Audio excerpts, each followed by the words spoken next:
সব বেসিকের জন্য।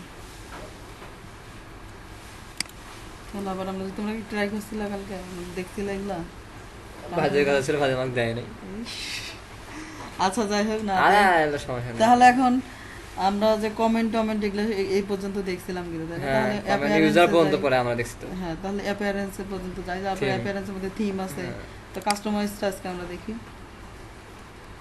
তো কাস্টমাইজ অপশনে আমরা যেটা কাস্টমাইজ করতে পারবো সেটা হচ্ছে যে প্রথমে দেখো যে সাইটের নাম, অ্যাক্টিভ থিম, মানে কোন থিমটা আমরা থিম চেঞ্জ করতে পারবো। এটা একটু কাস্টমাইজটা একটু কুইক অ্যাক্সেস, মানে তাড়াতাড়ি কাজ করার জন্য। তারপর আছে সাইট আইডেন্টিফাই। তো প্রথমে দেখো যে সাইটের নামটার, আমরা প্রথম সাইটটা ভিজিট করি আগে পাশে, লোকাল হোস্ট ওয়ার্ডপ্রেস। তাহলে এই যে ফার্স্ট ওয়ার্ডপ্রেস নামে আছে, আর আবার নিচে আছে জাস্ট অ্যানাদার ওয়ার্ডপ্রেস সাইট, এটা লেখা আছে না? তো এই ট্যাগ লাইনটাকে আমরা কীভাবে চেঞ্জ করবো সেটা হলো যে কাস্টমাইজের মধ্যে যান। তো আমরা এটা সাইটের নামটা চেঞ্জ করি,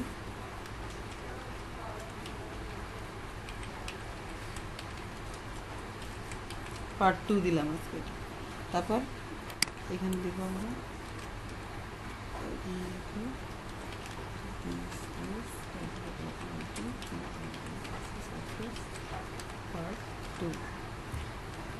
তাহলে এখন আমরা যে হেডার ইমেজ হিসেবে ইমেজ দিতে পারি, তাহলে সিলেক্ট ইমেজ করি। এই থিমে ইমেজ সাপোর্ট করবে না, তাহলে আমরা সেভ অ্যান্ড চেঞ্জ করলাম। তারপর আমরা এখান থেকে আসে রিলোড যদি করি, তাহলে দেখা যাবে যে WordPress part 2, this is a WordPress part 2। তাহলে এটা দেখালো না, এটা এখান থেকে আমাদের এটার মাধ্যমে চেঞ্জ করা যায়। আর কোনো কোনো ইয়েতে যদি আমরা এই হেডার ইমেজ হিসাবে ইমেজ দিই, তাহলে ইমেজটা এই যে নিচে চলে আসবে। আমার এই বানানো থিমটাতে ইমেজটা সাপোর্ট করে না। তাহলে এই যে আমরা যদি অন্য ওয়ার্ডপ্রেসের যে বেসিক থিমগুলো আছে সেগুলোতে যদি দিই, তাহলে এখান থেকে যদি সিলেক্ট ইমেজ করি, তাহলে হেডার ইমেজ হিসেবে ওই ইমেজটা দেখাবে।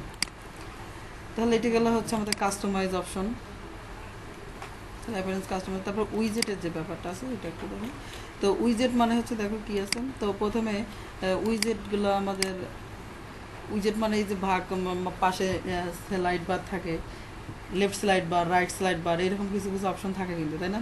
তাহলে আমরা উইজেট একটা প্রথমে দেখি, আমাদের এই মেনুটাতে দুইটা, এই থিমটাতে দুইটা মানে উইজেট সাপোর্ট করতেছে, একটা হচ্ছে লেফট স্লাইড বার আর একটা হচ্ছে রাইট স্লাইড বার।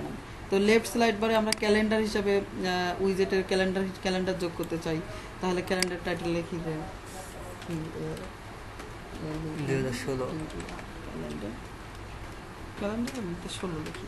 তো ক্যালেন্ডার 16 হিসাবে আমরা এটা দিলাম এবং সেভ করলাম। করার পরে আমাদের এটা লেফট স্লাইড বার, তার মানে লেফটে আসবে এটা। তাহলে আমরা এখানে রিলোড করি, রিলোড করার পর দেখা যাবে যে আমাদের ক্যালেন্ডারটা কিন্তু ঠিক অটোমেটিক সব নিয়ে নেবে, অটোমেটিক সব আসবে, যে মাস সেই মাসে চলে আসবে, সোজা বুদ্ধি। তাহলে আমি ক্যালেন্ডারের পরে 1 ঘন্টার মধ্যে একটা সাইড নামে এটা দিবা না, কোনো ব্যাপার না। হ্যাঁ, কোনো ব্যাপার না। তারপরে আমরা যদি ক্যাটাগরিগুলো এখানে শো করাতে চাই, মেটা, তারপরে পেজেসগুলো শো করতে চাই, রিসেন্ট কমেন্ট, রিসেন্ট পোস্টটা আবার নিচে শো করতে চাই, তাহলে এখান থেকে টানে নিয়ে এসে আমাদের এখানে আসতে হবে। তাহলে রিসেন্ট আগে রিসেন্ট পোস্ট, তাহলে রিসেন্ট পোস্ট করলাম। তাহলে ডিসপ্লে পোস্ট ডেট করলাম। তা করার পরে এখন আমি রিলোড করি, করার পরে এর নিচে আবার দেখা যাবে যে রিসেন্ট পোস্টগুলো চলে আসছে, ঠিক আছে না? এখন এইটা কিন্তু এইভাবেই তৈরি করা আছে যে এই ডিপটা যত হাইট দেওয়া নাই নির্দিষ্ট, যত হাইট হবে তত হাইট নিয়ে অটোমেটিক হবে। আমরা এখানে প্রথমত আমরা হাইট দিতে চাইলে তাহলে কোডিং চেঞ্জ করতে হবে, স্টাইল চেঞ্জ করতে হবে। তাহলে আমরা লেফট স্লাইড বারে তোমার ক্যালেন্ডার দিলাম এবং হলো রিসেন্ট পোস্ট দিলাম। তো এখান থেকে দেখো যে আর্কাইভ আছে। আর্কাইভ মানে কি? আসলে দেখা যাচ্ছে বিটিভি আর্কাইভ থেকে, আর্কাইভ মানে পুরনো যে রেকর্ডগুলো আছে সেগুলোকে আর্কাইভ বলা হয়। মানে আজকের আগের দিন, আজ থেকে আগের দিনে যেগুলো, সেগুলো হলো আর্কাইভ। তো আর্কাইভ যদি দিই তাহলে আর্কাইভ পোস্টগুলো শো করাবে। তারপর কাস্টম মেনু দিলে কাস্টম মেনু, পেজেস দিলে পেজেস, রিসেন্ট পোস্ট, সার্চ বক্সটা আমরা দিয়ে নিই, এখানে দিলাম এবং সার্চটার কোনো নাম দিলাম না, সেভ করলাম। তাহলে এখান থেকে সার্চ এখানে তুলিয়ানি বসে দিলে সব কাজ সেটা তো দেখছি।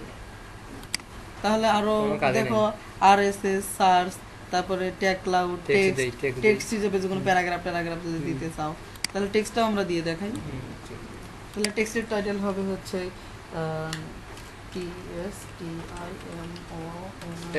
টেস্টিমোনিয়াল দিলাম। দেওয়ার পরে আমরা যেটা লিখি, তাহলে এখান থেকে আমরা টেক্সট লিখে দিলাম। তাহলে টেক্সটটা আমরা দিয়ে দেখাই। তাহলে টেক্সটের টাইটেল হবে হচ্ছে টেস্টিমোনিয়াল। দেওয়ার পরে আমরা যেটা লিখি, তাহলে টেক্সটটা আমরা দিয়ে দেখাই। তাহলে টেক্সটের টাইটেল হবে হচ্ছে টেস্টিমোনিয়াল। দেওয়ার পরে আমরা যেটা লিখি, তাহলে ওয়ার্ডপ্রেস দিলাম, তারপর এখন আমরা সেভ করলাম, সেভ করার পর এখানে এসে দেখি, দেখার পরে এই যে নিচে দেখা যাবে যে টেস্টিমোনিয়াল দিস হলো দিস ইজ ওয়ার্ডপ্রেস। আর এই টেস্টিমোনিয়াল লেখাটা একদম থিমের ভিতরেই আছে, তো আমরা চেঞ্জ করি যেহেতু দুটো একই রকম হলো।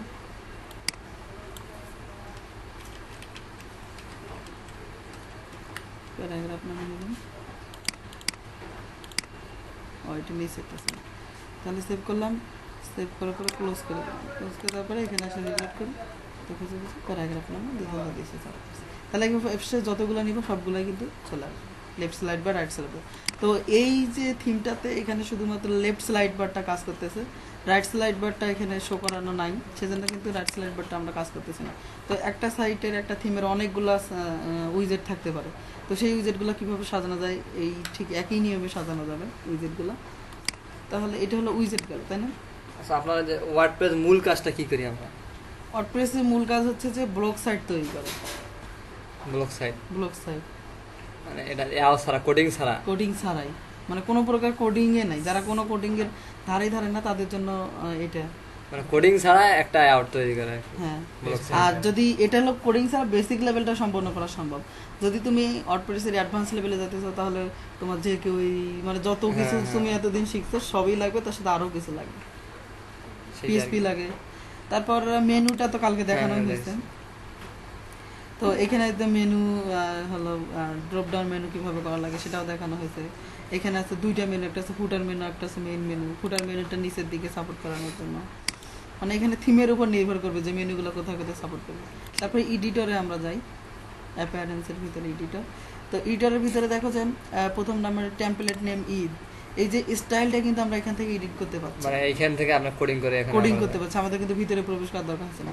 তাহলে দেখো যে বডি ব্যাকগ্রাউন্ড আছে রেড, তারপর সার্চের আছে 40 পিক্সেল, এগুলো সব আমাদের ভাই এখানে যেটা কোডিং আপনি এখানে বসাই দিচ্ছেন না অটোমেটিক, সেই ক্ষেত্রে এখানে তো ধরছে নাকি? হ্যাঁ ধরছে, তারপর কোডিং করার পরে কিন্তু ধরছে। এটা কিন্তু সব তোমার থিমে সাপোর্ট করবে না, সব থিমে সাপোর্ট করবে। তাহলে কিন্তু দেখো যে থিম ফাংশন এখানে সবগুলো যতগুলো পেজ মানে সবগুলাই স্টাইল শীট, তারপরে যে টেস্টিমোনিয়াল টেমপ্লেট সবগুলো এখানে আসে, আমরা যে এখানে উপর থেকে তুমি কাজ করতে পারবে, এখান থেকে সেভ করলে ওখানে যা সেভ হবে। আমি বললাম যে আমরা এই যে টেমপ্লেটটা যেটা মানে বানাইলাম মানে আউটটা থিম অনুযায়ী, সেটা কোডিং গুলো কি এখানে অটোমেটিক ধরছে নাকি? হ্যাঁ, এখান থেকে আমি যদি এখান থেকে তুমি চেঞ্জ করতে পারবে, এই যে ব্লক পেজ টেমপ্লেট চেঞ্জ করতে পারবা, মানে এখান থেকে সাইজ হাইট টাইটেল বাড়া যাবে, সবই বাড়া যাবে। হ্যাঁ, এটা হলো কোডিং দিয়ে। হ্যাঁ কোডিং দিয়ে তো বললাম, কোডিং ছাড়া তোমার তো আছেই, দেখো। হ্যাঁ ওটা তো দেখলাম। তারপর প্লাগইনস আছে, তাহলে আমরা প্লাগইনসে ক্লিক করি। তো প্লাগইনস গুলো হচ্ছে যে এখানে দুইটা প্লাগইনস আছে আপাতত। তো প্লাগইনস অনেকগুলা, যদি অ্যাড নিউ প্লাগইনস, তুমি প্লাগইনস নিজেও বানাতে পারো। তাহলে প্লাগইনস বানাতে হলে অবশ্যই পিএইচপি, মাইএসকিউএল, জাভা স্ক্রিপ্ট যে করি এগুলো জানা লাগবে। তো প্লাগইনস বানানোর জন্য ঠিক যেভাবে থিম আপলোড করলাম কালকে, ঠিক সেইভাবে প্লাগইনস ফোল্ডারে যা প্লাগইনসগুলো দিতে হবে। তো এখন আপাতত অনলাইনে নাই জন্য আমরা প্লাগইনসগুলো দেখতে পারতেছি না। তো প্লাগইনসের কাজগুলো আমি বুঝাই দিই। তো মনে করো যে এই যে আমরা এখন রাইট সাইড ক্লিক করতেছি, এখানে থেকে কিন্তু আমরা ফটোটা আপলোড করতে পারবো, ডাউনলোড করতে পারবো, তারপর পেজটা ডাউনলোড করতে পারবো। তো এমন একটা প্লাগইনস আছে, সেই প্লাগইনসটার নাম হচ্ছে রাইট প্রোটেক্টেড প্লাগইনস। তুমি যদি এখানে রাইট সাইড ক্লিক করো তাহলে কিন্তু এই অপশনগুলো আসবে না, অর্থাৎ তোমার এই সাইট থেকে কেউ ফটো ডাউনলোড করতে পারবে না, লেখা কপি করতে পারবে না, মানে এক ধরনের সিকিউরিটি। তো সেই সিকিউরিটিও কিন্তু এক ধরনের হচ্ছে প্লাগইনস। ওই প্লাগইনসটা ইনস্টল দিলে প্লাগইনসটার নাম হচ্ছে রাইট প্রোটেক্টেড প্লাগইনস। ওটা দিলে তাহলে তুমি রাইট সাইড ক্লিক করতে পারবে না কোনো সাইটে, যে কোন পেজে দিবা সেটা আবার লেখা আছে। তারপর আরও পেজ আছে যে আরও প্লাগইনস আছে যে তোমার হলো মানে এইটা সার্চ ইঞ্জিন অপটিমাইজেশন হবে কিনা। তারপর প্লাগইনস আছে যে হলো থিম অপশনের জন্য প্লাগইনস আছে। তারপর তুমি হলো মানে নতুন পেজ অ্যাড করার জন্য প্লাগইনস আছে, এরকম হাজার হাজার প্লাগইনস আছে। তো প্লাগইনস সম্পর্কে এক্সপার্ট হওয়া লাগবে, অনলাইনে সার্চ দিলেই হাজার হাজার প্লাগইনস চলে আসবে। তখন অনলাইন নাই জানা কিন্তু আমরা প্লাগইনসগুলো টেস্ট করতে পারলাম না। তারপরে আমরা যাই হলো ইউজারের ভিতরে এখন যাব। তো এখন কিন্তু আপাতত আমাদের একটা ইউজার আছে, তো একজন ইউজার আছে। তো আমরা যদি আবার নতুন ইউজার অ্যাড করতে চাই তাহলে আমরা পাসওয়ার্ড, নেম, পাসওয়ার্ড আমরা ইউজার অ্যাড করতে পারবো। তারপর আরেকটা আমরা ইউজার অ্যাড করি,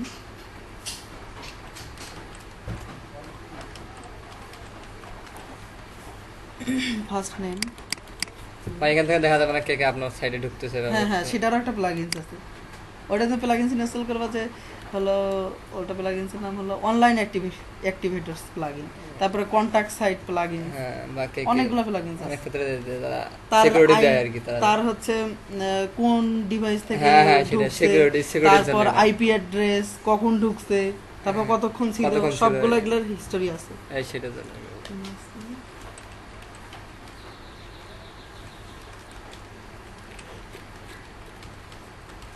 এমনি একটা সাইটের নাম দিলাম, তারপরে পাসওয়ার্ডটা আমরা দেখি, পাসওয়ার্ডটা অটোমেটিক থাকবে, আমরা পাসওয়ার্ড দিই 1 2 3 4 5, আর আগেরটা আমাদের ছিল হলো 1 থেকে 4 পর্যন্ত। তাহলে কনফার্ম ইউজ উইথ পাসওয়ার্ড। তাহলে প্রথমে এখন আমি এটাকে একজন ইউজারকে আমি কিভাবে মানে অনুমতি দিব, তাহলে প্রথমে আমরা সাবস্ক্রাইবার হিসেবে থাকে, সাবস্ক্রাইবার, তারপরে হলো কন্ট্রিবিউটর, অথর, এডিটর, অ্যাডমিনিস্ট্রেটর। যদি আমি অ্যাডমিনিস্ট্রেটর দেই তাহলে সে হলো সর্বোচ্চ ক্ষমতা পাবে, ওই আর কি অ্যাডমিন হয়ে যাবে, হ্যাঁ, admin। মানে পুরো সে ইউজার যোগ করতে সে পারবে, বাদ হচ্ছে দিতে পারবে, মানে পুরো সাইটের কন্ট্রোল করতে করতে পারবে পারবে, এই আর কি। আর এডিটর দিলে সে শুধু পোস্টগুলো এডিট করতে পারবে, আর অথর দিলে তোমার পোস্ট এডিট, ডিলেট, তারপর হলো নতুন ইউজার যোগ করতে পারবে, কমেন্ট করতে পারবে। তারপর কন্ট্রিবিউটর দিলে শুধুমাত্র সাইটের হলো পোস্টগুলো দেখতে পাবে এবং কমেন্ট করতে পারবে, কোনো পোস্ট দিতেও পাবে না, আবার আপলোডও করতে পারবে না। আর সাবস্ক্রাইবার দিলে শুধুমাত্র গ্রুপের মেম্বার হয়ে গেলে তুমি, সাইটের মেম্বার। তো আমরা অ্যাডমিনিস্ট্রেটর যেহেতু আগেরটা আছেই, আমরা এখন এটাতে এডিটর দিলাম, অথর আছে আগেরটা। একজন অ্যাডমিনিস্ট্রেটর কিন্তু সবগুলাই হতে পারে, তাই না? মনে করো যে আমার একটা সিস্টেম আছে যে প্রত্যেক হলো রাসূলেই নবী, আর প্রত্যেক নবী কিন্তু রাসূল না, এইরকম টাইপের কিন্তু, যে হলো প্রত্যেক অ্যাডমিনিস্ট্রেটরই হলো অথর, আবার প্রত্যেক অথরই আবার অ্যাডমিনিস্ট্রেটর না, এইরকম আর কি নিয়মটা। তাহলে এটা দিলাম প্রথমে হচ্ছে, এটা হলো অ্যাডমিনিস্ট্রেটর, আর পরেরটা হলো এডিটর। তো অ্যাডমিনিস্ট্রেটরের রোল হিসেবে পোস্ট আছে 2টা, আর এডিটরের পোস্ট হচ্ছে 0। তার মানে আমি অ্যাডমিনিস্ট্রেটর হিসেবে আমি এখন পর্যন্ত একটা পোস্টও করি নাই এই নামে, মানে এই পাসওয়ার্ড দিয়ে লগ ইন করে আমি কোনো পোস্ট করি নাই এটা। তাহলে চেঞ্জ রোল টু, আচ্ছা। তারপরে আছে হলো সেটিংস, না সেটিংস কিন্তু ইউজারের মধ্যে গেলাম, আর ইওর প্রোফাইল, মানে যে এখন লগ ইন করে আছে তার প্রোফাইলটা দেখাবে। তাহলে আমার প্রোফাইলে ঢুকি, ঢোকার পরে দেখাবো যে আমার প্রোফাইলগুলোর আমি স্টাইল চেঞ্জ করতে পারবো, এই যে লাইট, ব্লু, কফি, তারপরে সব ধরনের সিস্টেমই আছে, দেখুন। তাহলে এটা দিলে আমার এখন তারপর নিক নেম, পাসওয়ার্ড সবগুলো চেঞ্জ করা যাবে। তাহলে আপডেট প্রোফাইল করলাম, আপডেট প্রোফাইল করার পরে all user, add new user, your profile এটা দেখালাম। টুলসের ভিতরে আমরা যাই, অ্যাভেলেবেল টুলসের ভিতরে দেখো ইনস্টল প্রেস দিস, আচ্ছা press this, open press this. আচ্ছা, কোনো যদি আমরা ইয়ে করি, কোনো যদি মানে কী করে এটা পোস্ট যদি আপলোড করি, তাহলে প্রথমেই সেটা কি পোস্টটা দেখাবে, না প্রথমেই হলো তোমার অথর হিসেবে আমি যতক্ষণ পর্যন্ত অনুমতি না দিচ্ছি, অ্যাডমিন যতক্ষণ পর্যন্ত অনুমতি না দিচ্ছে ততক্ষণ পর্যন্ত পোস্ট হবে। তো সেই রকম টাইপের এটা আর কি, ইনস্টল প্রেস দিস। তারপরে আমরা যাই ইম্পোর্টে যাই।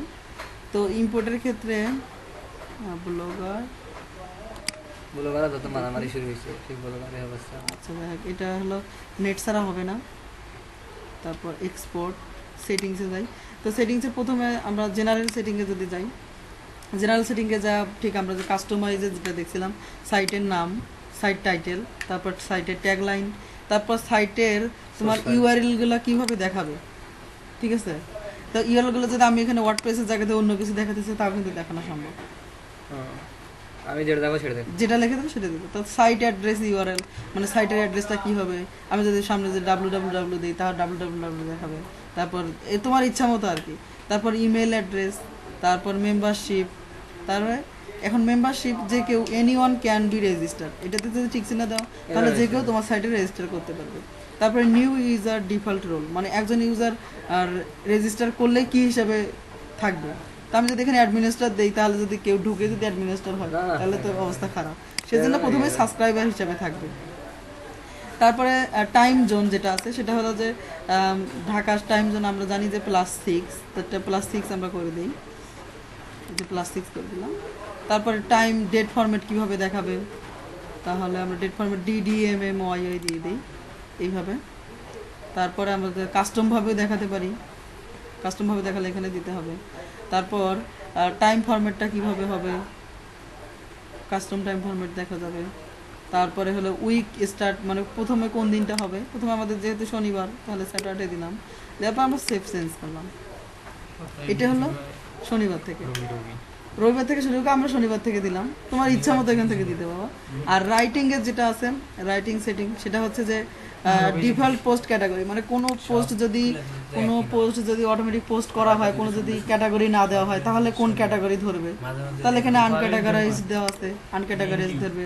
তারপর ডিফল্ট পোস্ট ফরম্যাট, স্ট্যান্ডার্ড, এগুলো থাকবে, ইমেজ, ভিডিও, মানে ডিফল্ট ভাবে যে কোনো পোস্ট কি হিসাবে থাকবে, যদি ডিফল্ট ভাবে আমাদের কিন্তু স্ট্যান্ডার্ড মানে সবগুলাই দেওয়া আছে, যে কেউ ফটো তারপর ভিডিও অডিও আপলোড করতে পারবে। আমি যদি এখানে শুধুমাত্র তোমার হলো গ্যালারি দিই, তাহলে গ্যালারির ফটোগুলো শুধু ইউজ করতে পারবে, মানে আপলোড করা আছে যেগুলা, লিঙ্ক দিলে লিঙ্ক হিসাবে কাজ করবে, তারপর ইমেজ দিলে ইমেজ, তারপর ভিডিও অডিও এগুলো আছে। তারপর মেইল সার্ভারটা হলো যে আমাদের সাইটের ক্ষেত্রে অনেক কিন্তু দেওয়া থাকে যে কন্ট্যাক্ট উইথ মি অথবা অ্যাবাউট আস, অ্যাডমিনের সাথে যোগাযোগ করুন। তো সেই অ্যাডমিনে মানে সেই মেইলগুলো কোথায় এসে জমা হবে, কোন মেইলে জমা হবে, সেটা হচ্ছে এটা। আর তারপরে লগ ইন নেম, আচ্ছা লগ ইন নেম, তার লগ ইন নেম আমরা তো জানি যে অ্যাডমিনিস্ট্রেটর যার ইমেল দিয়ে লগ ইন করছে সেটা। তারপর ডিফল্ট মেইল ক্যাটাগরি আনক্যাটাগরাইজ থাকবে। তারপর আপডেট সার্ভিস, সেভ চেঞ্জ করলাম।